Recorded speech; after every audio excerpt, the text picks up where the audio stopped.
So yeah, thank you very much. And also a special mention to Reb Danny Locker from Las Vegas. If somebody would have told me that TORAH from Yerushalayim is going to be hosted by Las Vegas, I would never have gambled on that one. But Hodel Hashem Kitov, we're zocher to that as well. Okay, let's begin at the beginning over here. Just a word of introduction. Meir Rebbe, my Rav Moshe Shapira, used to talk a lot about events this time of the year, and his language was the following: the Purim that happened 2,500 years ago is, in his words, the Mahadura Kama of Purim, the original format of Purim, and today we are living in the Mahadura Basra. If you want to frame today's political world and today's social world in context of the Jewish calendar, it's definitely Purim all over again. It's just, as he pointed out, it doesn't seem to be on the effect, on the horizon, that we're going to have a Mordechai that is going to bring us all to tshuva. Unfortunately, that does not seem to be happening. If HaKadosh Baruch Hu is trying to me'ir us with the Holocaust and now with what happened on Simchas Torah, that Klal Yisrael should have a mass tshuva. So it just doesn't seem to be working too well. And unfortunately, we would love it to, but that does not seem to be the case.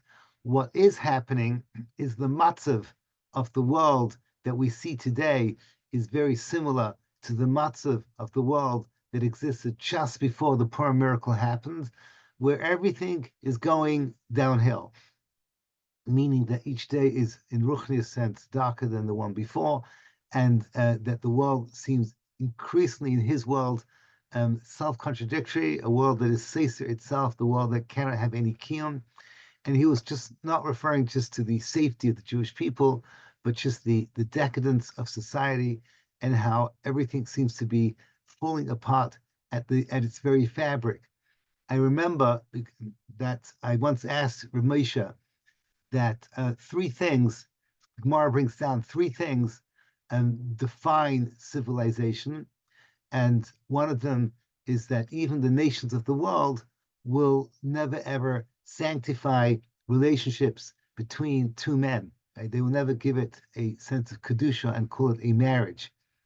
So I asked him, we just saw what happened. That was when America legislated this thing over here. The reason why I'm just reading this because I just happened to have noticed it came up in the news. For those of you in LA, with our friend Gavin Newsom over there. So it just came up in the news.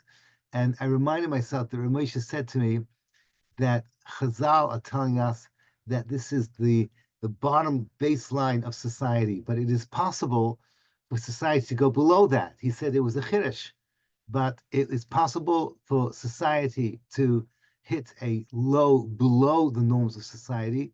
And that is when we see that be'etzem, the world has lost its chuskim, the world has lost its right to live. So in a sense, we, meaning the Torah world, Aspene Torah, are watching a civilization imploding, and this is what it was like just before the Purim miracle. And in that sense, there's a complete and total parallel.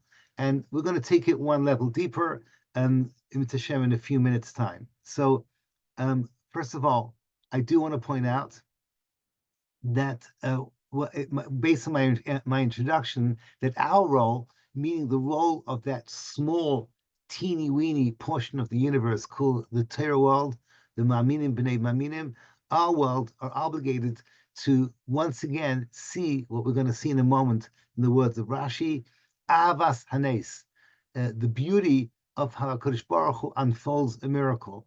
And holding on to that emunah and holding on and celebrating and seeing how HaKadosh Baruch Hu does miracles behind the scenes is how we actually contribute to bringing the final Geulah, as we shall see in a few minutes' time. So I want to begin with the Ram. This is an introduction to the Ramban that I want to talk about. The Ram is the one that anchors Eretz Yisrael deep into the Purim story. So this class is going to end by noticing that today you have our number one enemy is Persia once again, is Paras, as has been predicted by Chazal, are the Persians. And when we say Persians, it's an incredible thing, because 20, 30 years ago, if I would tell you our number one enemy would be Iran, you would laugh at me, because we've had the countries on our borders here in Eretz Yisrael. The Six-Day War was Jordan, Egypt, and Syria. The 73 war was Syria and Egypt. We had the Gulf War with Iraq, but Iran was like far, far, far away. But no one ever thought that it's possible to have proxy armies, which is what basically we have today. So we have the Houthis in Yemen, and we have Hamas in Gaza, and we have Hezbollah in Lebanon, and they are just basically the tentacles of what is happening in Iran.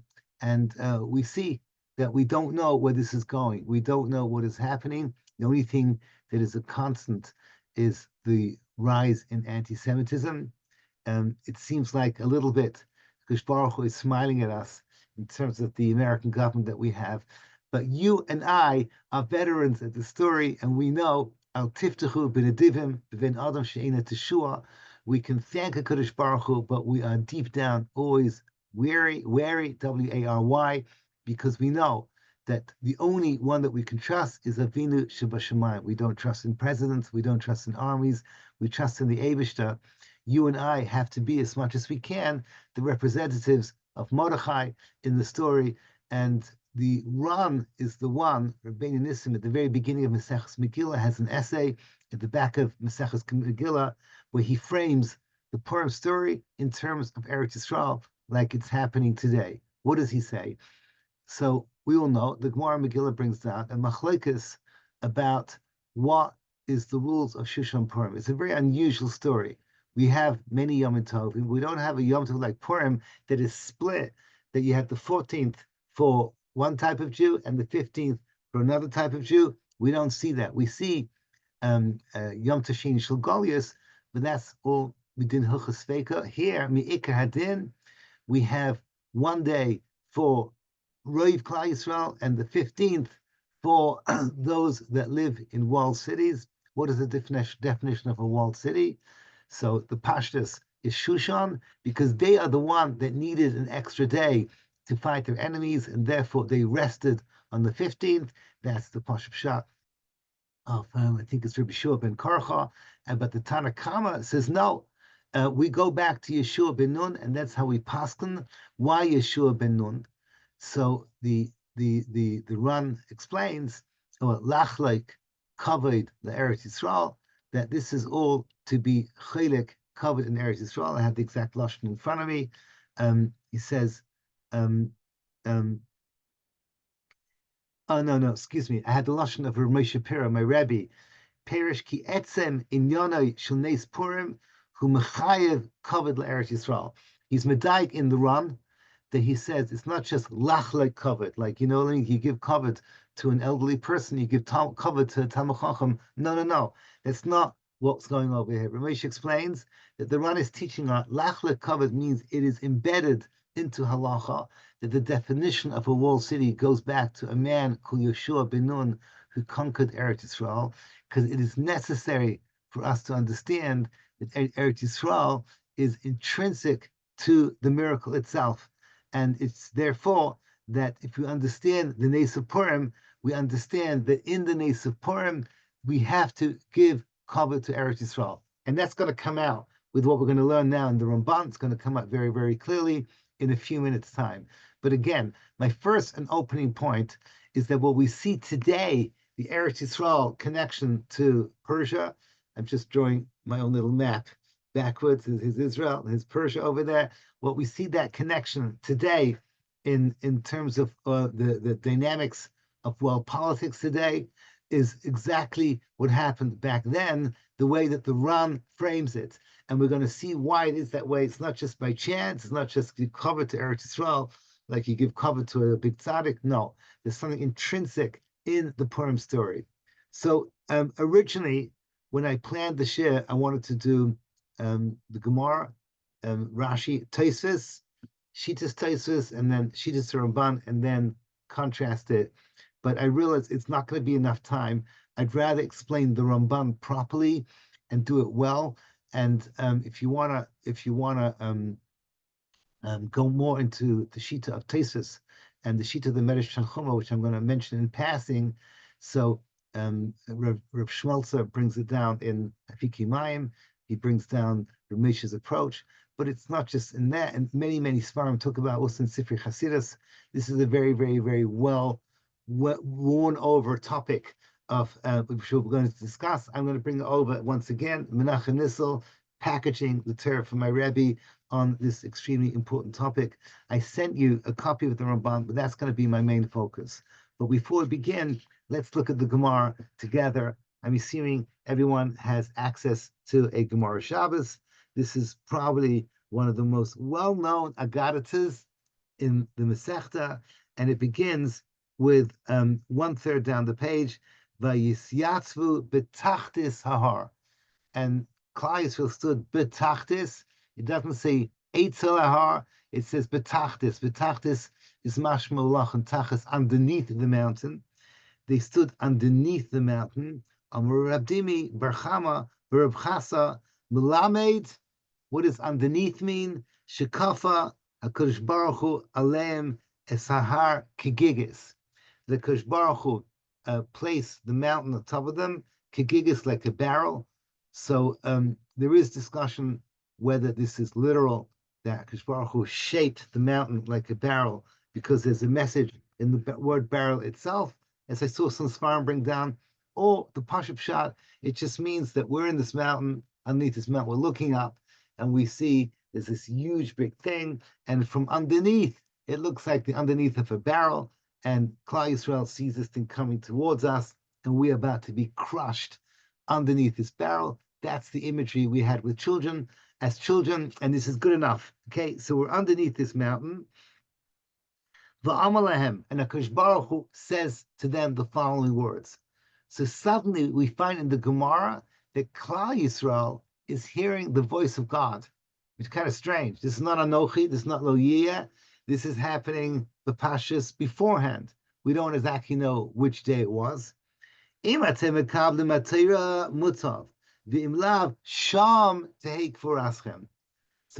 the Hasidic Sfarim go to town with the word Sham, but we will take it as the Pashtus of the Gemara. If you accept the Torah, good, you're making a good choice. V'imlav Sham, meaning into the right there underneath the mountain, Tiek V'raschem, you're all going to be buried as a nation right under the mountain, and that is going to be the end of your story. Okay, so I'm going to tell you right up front, that when I was already yeshiva bachar, I learned the 3 different shitas in what actually happened when we were placed underneath the mountain, because as you probably are aware, the Gemara Tesis asks over here, how do we reconcile Kafalim Harkagigis with Naaseh V'Nishma? This is going to be a discussion in great detail in a few minutes' time, but just let's get out of the way what we were taught as children. If you remember, every single one of you went to yeshiva.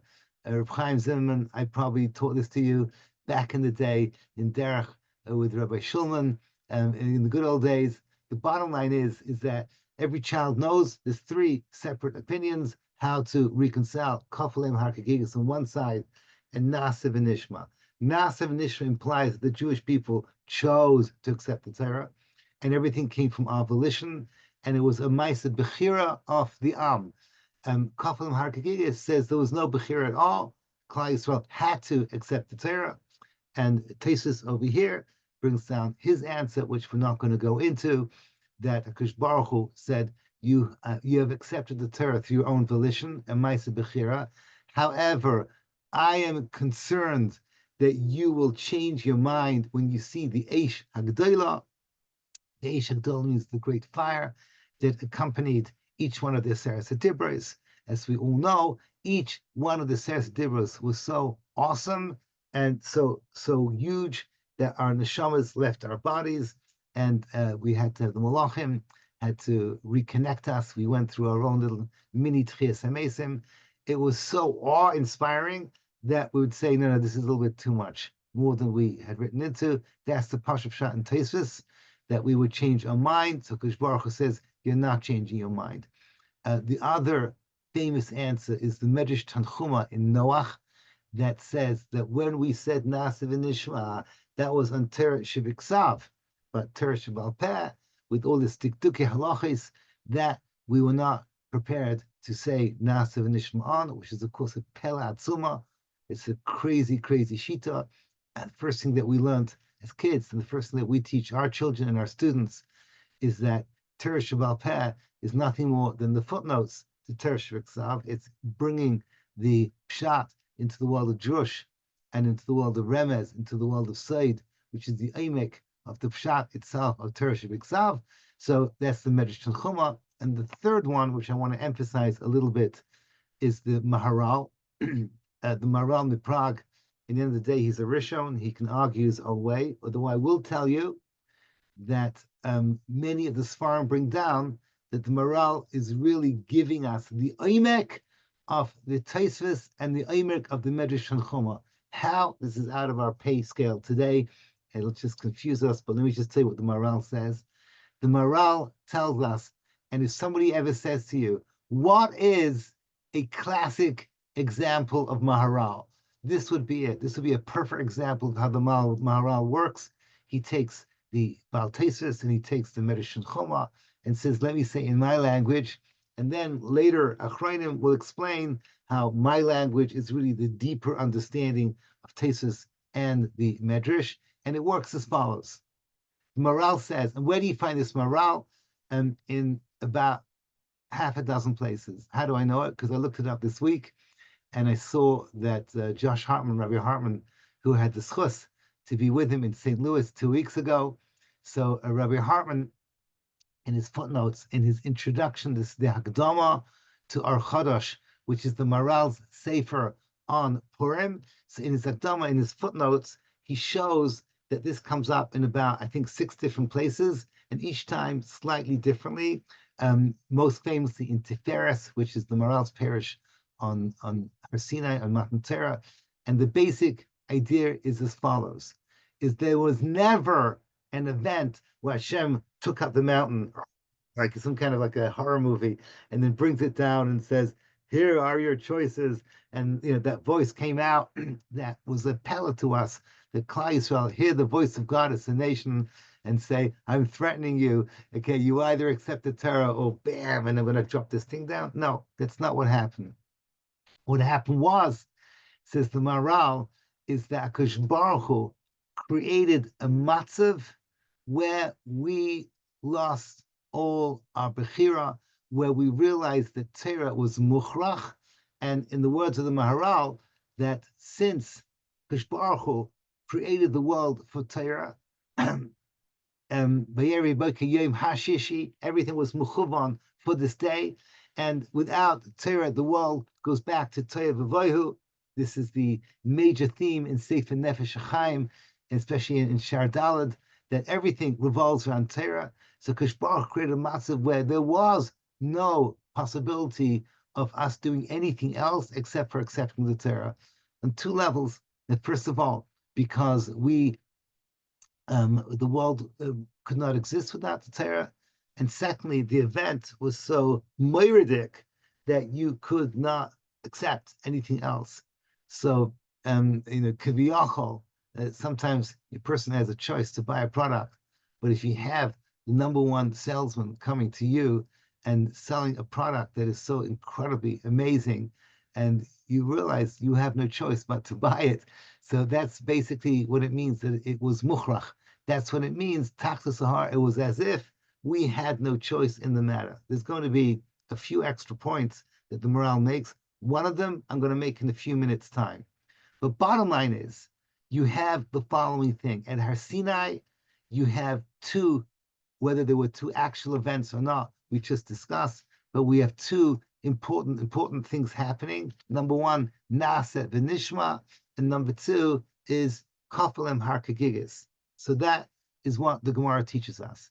And then comes the next line in the Gemara that everyone talks about. This is it. This is the great line. Says the Gemara, Amar Rava, Afal Pikain, Hada Kibluhu Bimei Achashverosh. They, nevertheless, excuse me, I missed out the most important line. Excuse me. Amar Rav Acha bar Yaakov, Mikan Maida Rabba Lo'iraisa. Maida Rabba Lo'iraisa. Maida is with an ayin. This is, Maida means when you tell Beis Din that an important piece of information that's a game changer in the court case. That's a Maida. So here, Klal Yisrael can now turn at any point in history and say, Maida Rabba Lo'iraisa, we were forced to accept the Torah, and therefore you cannot punish us. We have a good argument. If we take Kaviyachol, HaKadosh Baruch Hu, to court, we can say, you forced us to take it, and therefore we are not bound by it. That's the Maida Rabba Lo'iraisa.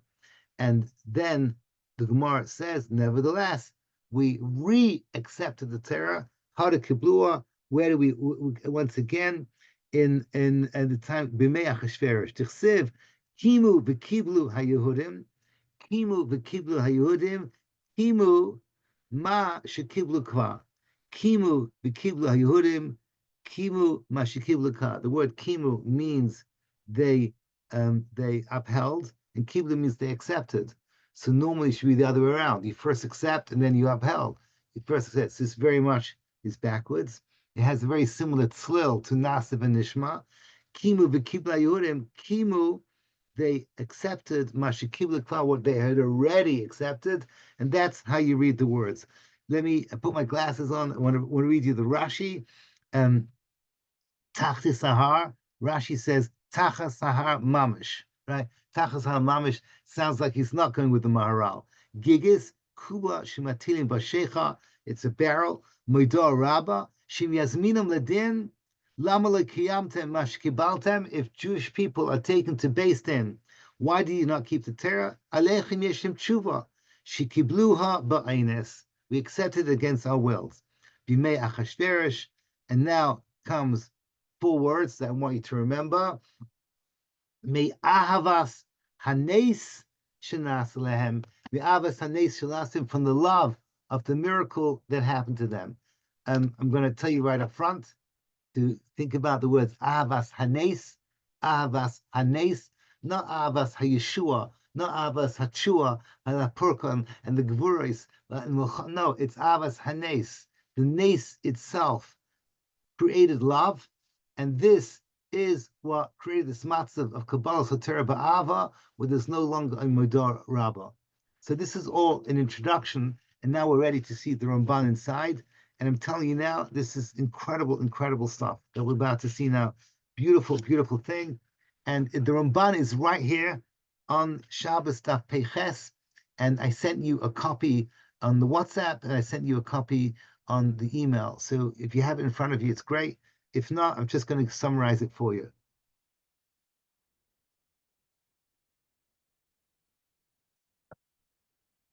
So the Ramban says the following thing. Hold on. He asked 2 questions. The Ramban asked 2 questions. Question number 1 is that if we say Mikan Yesh Midah Rabba Lo'iraisa, so at the end of the day, you can't have it both ways. If this Midah Rabba is a real Midah Rabba Lo'iraisa, then Hashem has no right to punish us. It's like the Ramban is just reading the words and saying this makes no sense. If there is a Midah Rabba, means if Klal Yisrael have an argument in Beis Din that we were forced to take this, so okay, so we accepted it at Shushan, but last time I checked it out, the Churban Beis Hamikdash of Bayis Rishon happened 70 years beforehand. So what happened at the Churban? Nebuchadnezzar created a bloodbath, she'ein kamoihu.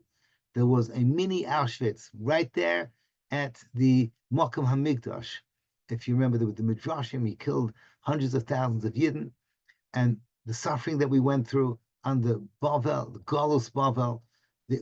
Today, because it's like saying, I'll give you a Marshall, no one talks about the suffering of World War I because the Holocaust was so bad, and no one talks about Nebuchadnezzar because the Geulah that we're going through now, which is the Geulah of Edom and Titus, was so much worse.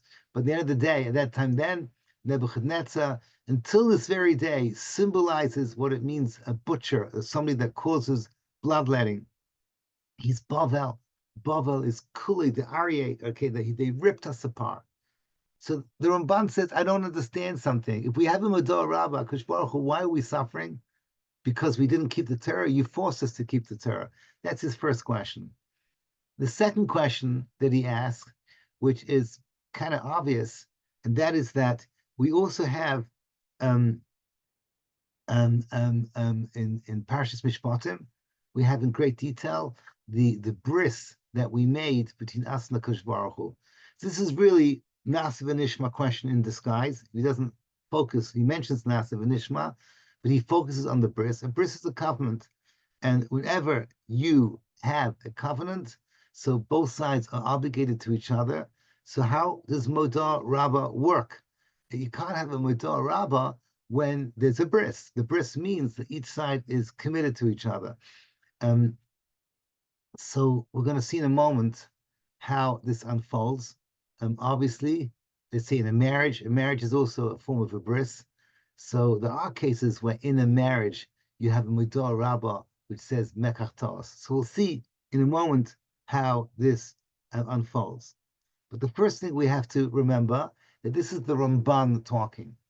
The Ramban has his commentary here in Shabbos Beiches, but the Ramban talks a lot about Har Sinai in the Parshias, Yisroi and Mishpatim, and also in Truma, introducing the Beis HaMikdash. And we know the Ramban's Shita, and this is where Eretz Yisrael comes in. So listen carefully.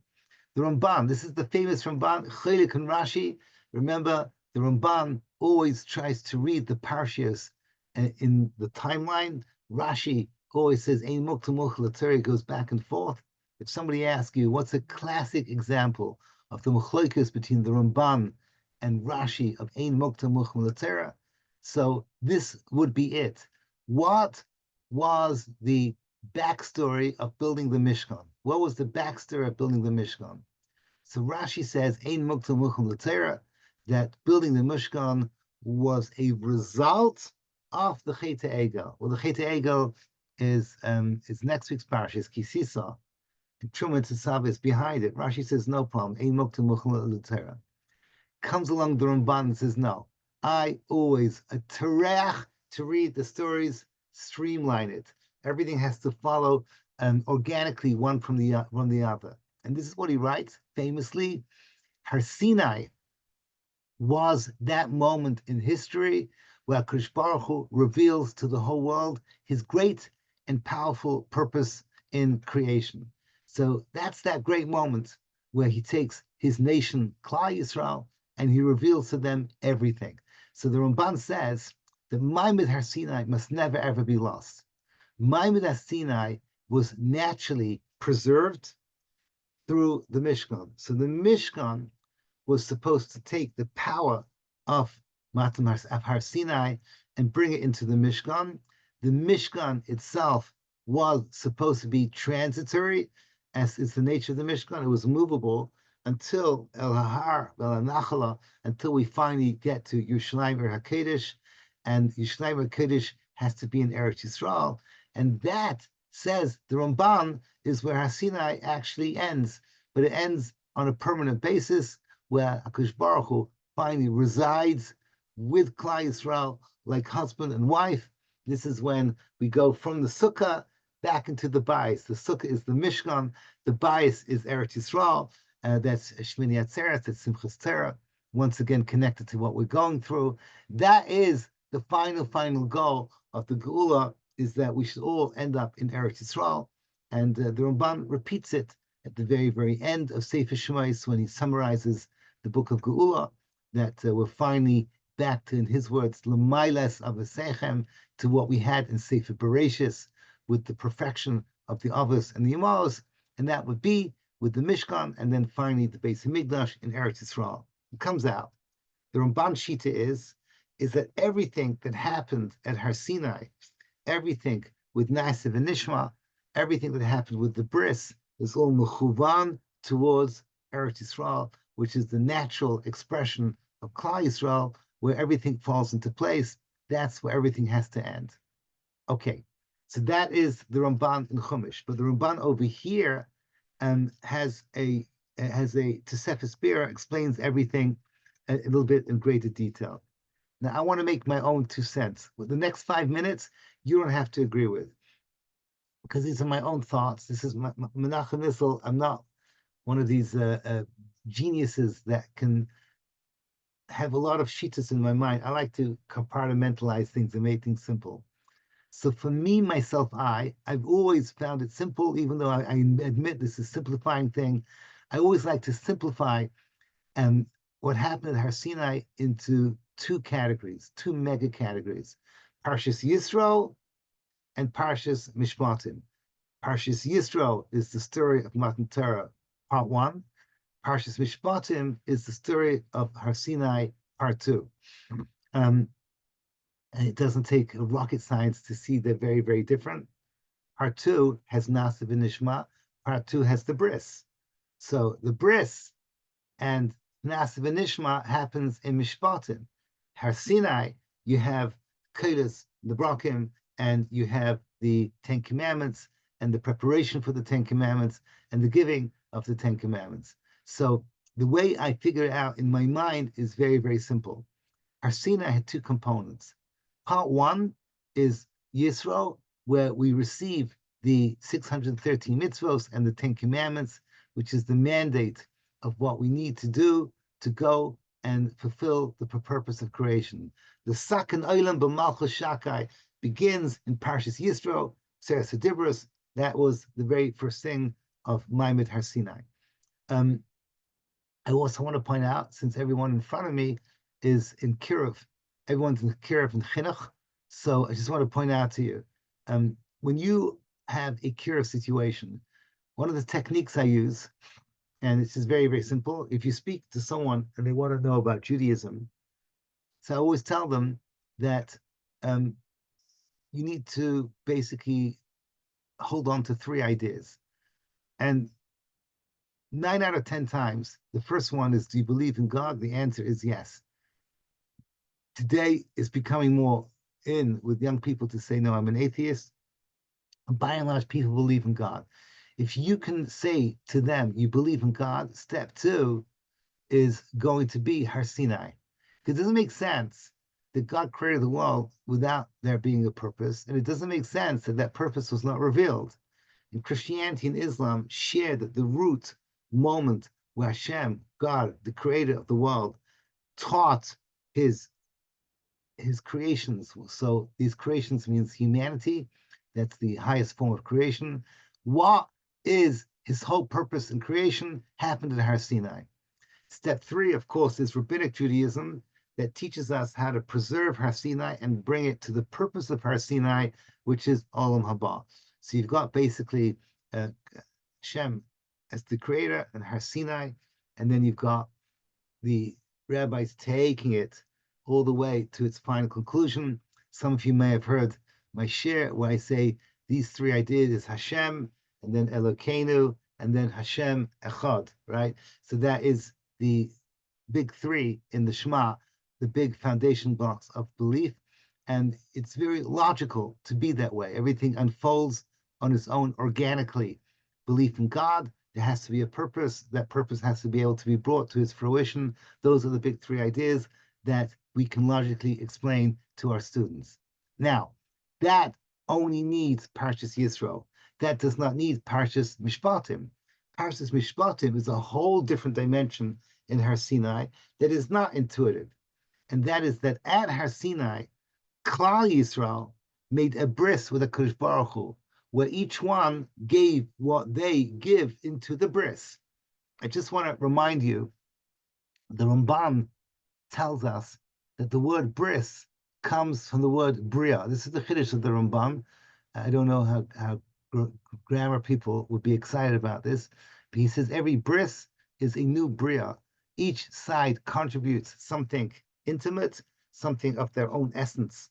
And then the 2 come together and create a brand new thing, which is what the bris is supposed to do, is supposed to bring something out.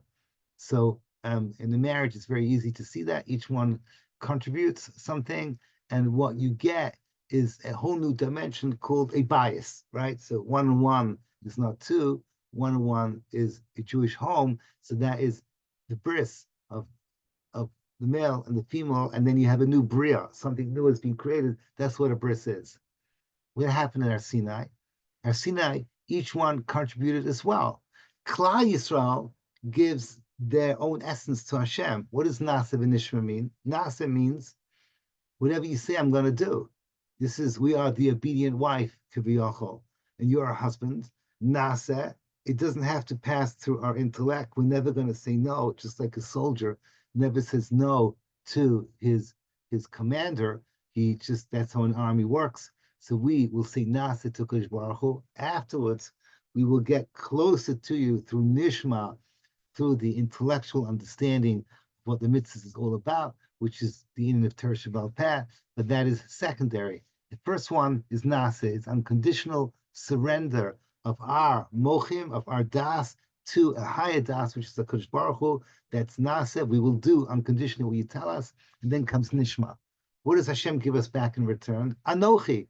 The Gemara in Shabbos, same Masechta, Anochi, Ana, Nafsha, Ksiva, Yahavas. I, Nafshi, my essence, Ksiva, I'm writing it in my book, Yahavas, I'm giving it to you. So if someone gives you the definition of the Torah is we're basically plugging into Hashem's essence. We're plugging into Hashem's mind, which is what the Ramchal says in many places. That's what it is. When we learn Gemara, we're understanding Hashem, because Hashem put his essence into a page of Gemara. So each one gives something essential from themselves into the covenant, and together you have something much bigger. This is an extra dimension to Har Sinai. That is Parshas Mishpatim. And you can go with this in many, many directions. It's not for today, but my friend Rabbi Rodman showed how the two ways of reading the Aseret Dibros, the Tam Elyain and the Tam Tachtain, one corresponds, it's Yisrei Dik, one's Mishpatim Dik, one corresponds on the actual commandments, one corresponds to the bris that came with the commandments. I saw once on Poseidon night that's coming up in just over a month, why the two so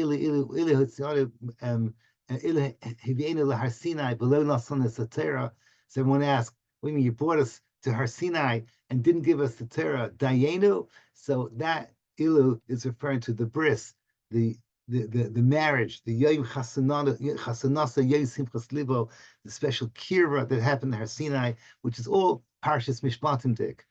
In summary, before I read to you how the Ramban answers his questions, this is the frame over here. Yisro is the actual the Ten Commandments, and that came with L'chera, that came with the Kafalim Harkagigis. You have to accept the Torah. That's what the Ramban is saying, and what the Maral is saying. The Maral is saying it's Mukhrach. You have to accept the Torah. So that came with the Moidah Rabba L'Raisa, that Yisro is expandable. But Mishpatim, there's no Moidah Rabba L'Raisa to that we bought in. We chose that. So it works out, according to the Ramban, that Yisro is something that we can fight back on. Mishpatim, we cannot fight back on. The bris, that is something that has to stay. Says the Ramban, that works only until the Churban Bayis Rishon. This is the great chiddush of the Ramban. The Ramban says the following thing. The Ramban says that everyone understood at the bris that we're taking Har Sinai into Eretz Yisrael and into the Makom HaMikdash, and that's where everything ends up perfectly. It's where everything falls into place. So the Ramban says that the bris, so to speak, would come to an end when somebody is Mefer bris. Who's Mefer bris? So HaKadosh Baruch Hu was Mefer bris. When was HaKadosh Baruch Hu Mefer bris? When he sent us out to Galus. Goodbye. It's over with. We, on our side, were not Mefer bris. We cheated on HaKadosh Baruch Hu. We did, and HaKadosh Baruch Hu punishes us. That was part of the bris. We have no problem. There's no Modah Rabba L'Oraisa, says the Ramban, on the Einshim that happened in Bayis Rishon, because we get it. We were over the big three, right? We were over Geulah and Shvichas Dam and Avodah Zarah. Because Baruch Hu punishes us. That's all part of the bris. That's all part of the package. That's all part of the teichachos that we read in B'chukaisa and Kisava. We get that. We get that. But once you, HaKadosh Baruch Hu, send us out to Galus and you mix us up with the nations, so that's it. So for you, our Sinai is over. Our Sinai was supposed to go to Eretz Yisrael. Outside of Eretz Yisrael, that's no longer Har Sinai. We lost Har Sinai. If you lost Har Sinai, we lost the bris. So now comes in the Modah Rabalo Raisa. So let me just make sure I've explained this to you properly, because it's a little bit tricky. The way that the Ramban presents Modah Rabalo Raisa, it only comes into place after, so to speak, HaKadosh Baruch Hu has broken his part of the bris. And to understand this, says the Ramban, you need to go to the famous Gemara in Sanhedrin Kufhei, which everyone knows about, based on the pasuk of Yecheskel, where after the Churban Bayis Rishon, after we had gone into Galus, after we're now in that time in Bavel, so then the following conversation came out. And I'm reading to you now from Yecheskel. Yecheskel is brought down. Hold on.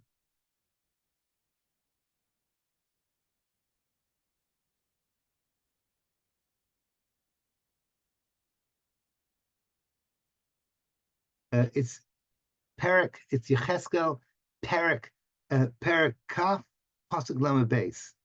So the story goes that 10 Jews appear in front of Yecheskel. So this is a Ma'amad, which is a microcosm. The 10 Jews represents Klal Yisrael, and Yecheskel represents the Kodesh Baruch Hu. The 10 Jews make the argument, now that we're in Galus, it's over with. They actually formally make a Modah Rabba Lo'iraisa. Now's our time. Why? Because the bris is over. This is the way they're arguing. Now, I know you're going to say to me in a moment, wait a second, Modah Rabba Lo'iraisa isn't Parshas Yisrael. We're going to get to that. We're going to get to that. But let me just read to you what happens over here. He says, I'm just looking at the clock over here. I'm just going to cut this short. He says, they come along and they say that, let me just read to you.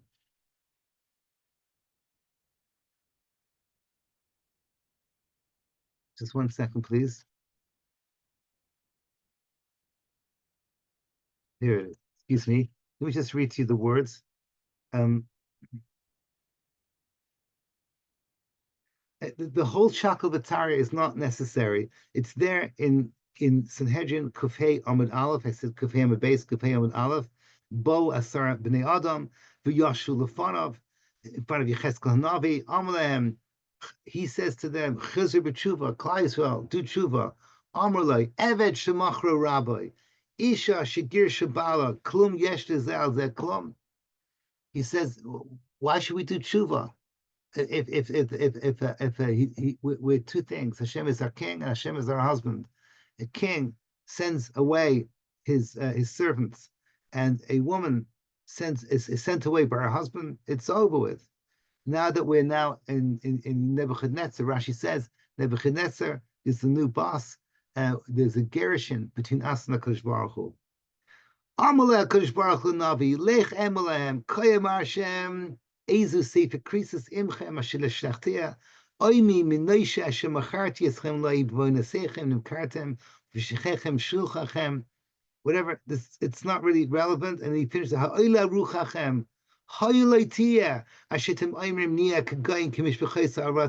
The sharis eitz ve'evan.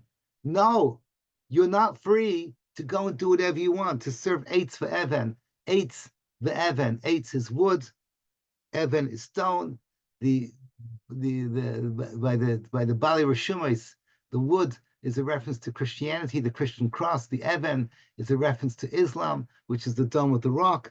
Chayani ne'um Hashem Elokim im lo biyad chazaka b'zroi netuya o b'chema shvucha emlach alem. I will rule over you with chema shvucha, with this unbridled fury. In Galus, you still have me. You're still stuck with me. Morale immediately says that Hashem is informing them that you're stuck with me, come what?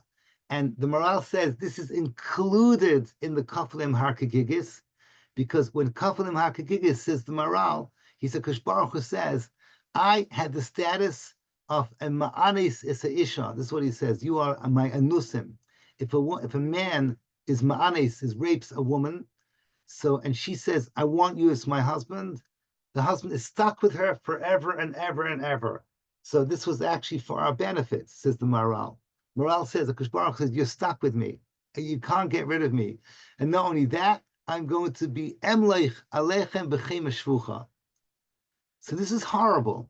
This is actually horrible. Klal Yisrael's in Galus. They're saying that we should be free to go. And Yecheskel says, no, you're not only free to go, but it's going to be Chema Shvucha here in Galus. Whoa, this is a little crazy. Says the Ramban, he says, hold on tight.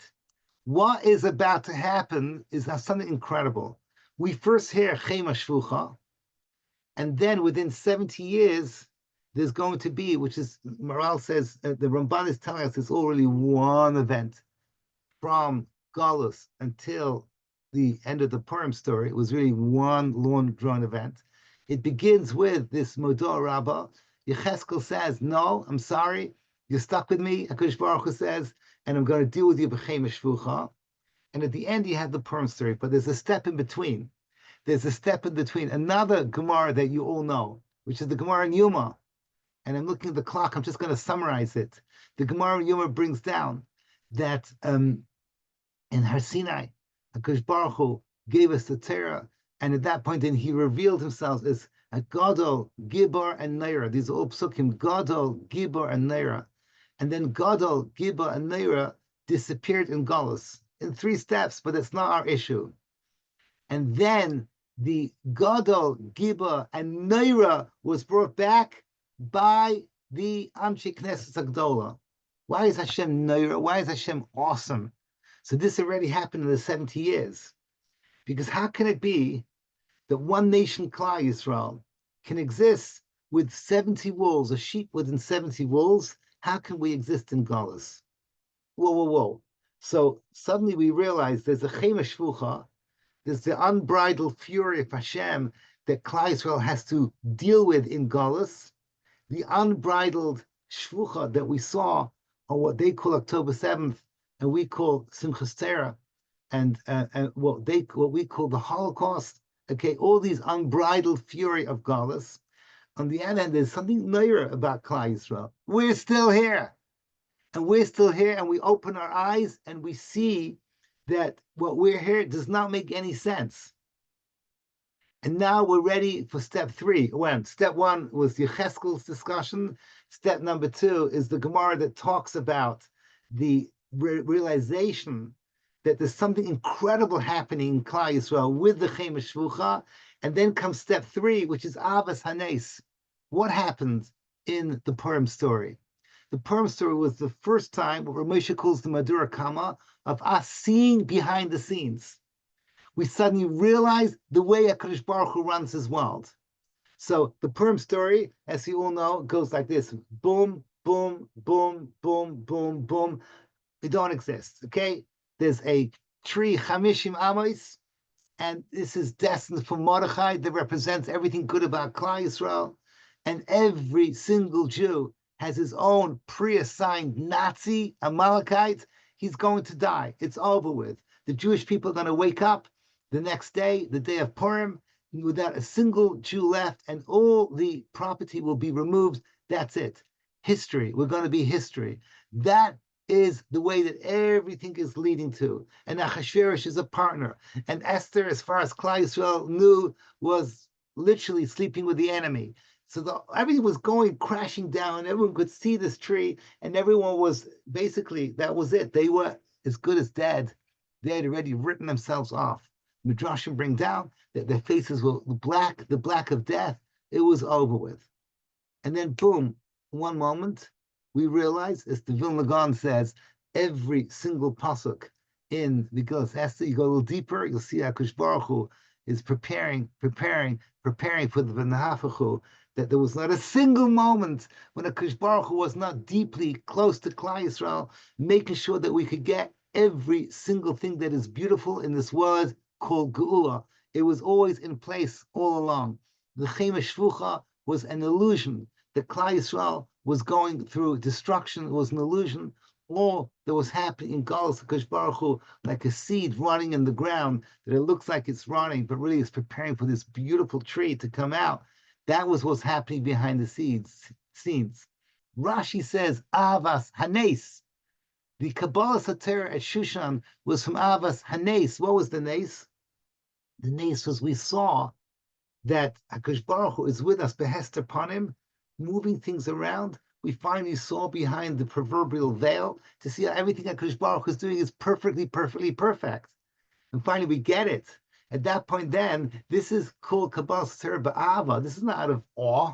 This is out of the beauty of seeing that this whole thing of Galus is Neira, as the Anshe Knesset taught us, of how HaKadosh Baruch Hu takes the nation with Shivim Umos, and everyone hates us without exception, and brings out this incredible Purim, Geulah, which is the Madura Kama of the great Geulah of Klal Yisrael.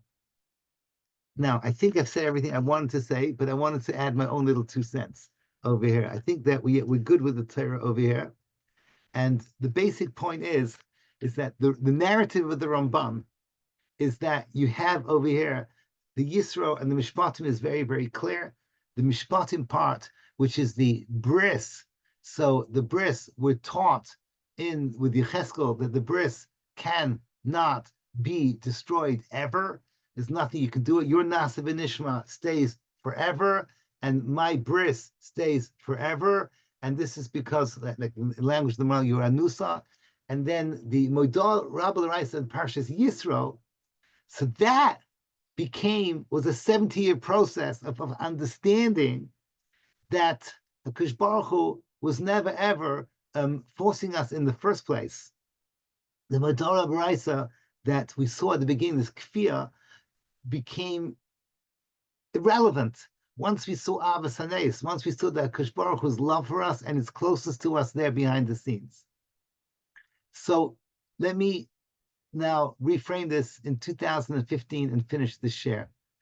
So we have a situation where you and I, with the B'nai Torah, we and the few 100,000 Yidden on this planet that understand a little bit what it means, the words Avos Hanes, and to celebrate it, have to recognize that the Avos Hanes then is happening right now in full unleashed.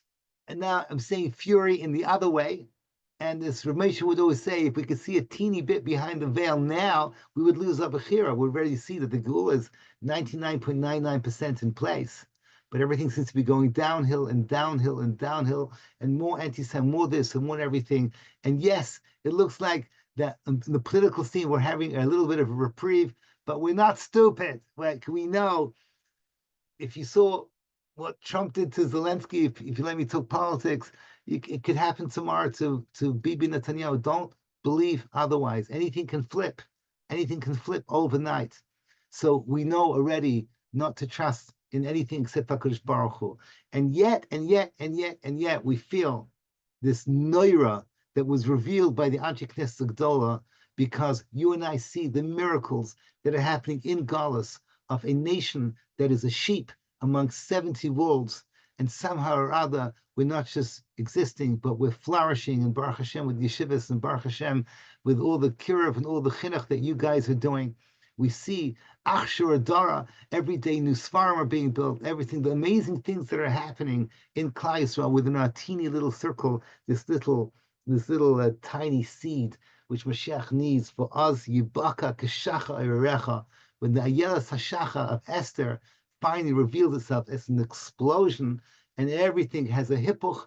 So that is when the Mahadura Basra, the second version of Purim, finally reveals itself. Let me zoche that I should be able to greet you all in my little city here, Yerushalayim Rakedesh, together with the Melech Mashiach. This Purim, once again, thank you, Rav Danny. Thank you always the King, but Ezra Hashem Yisbarach we should be able to have, that all of Klal Yisrael should have a kimu v'kiblu la'ihudim v'yiso'er v'simcha v'sasan v'yakar. Thank you for listening. Amen. Mein Shkach and Freilchem Purim. Purim.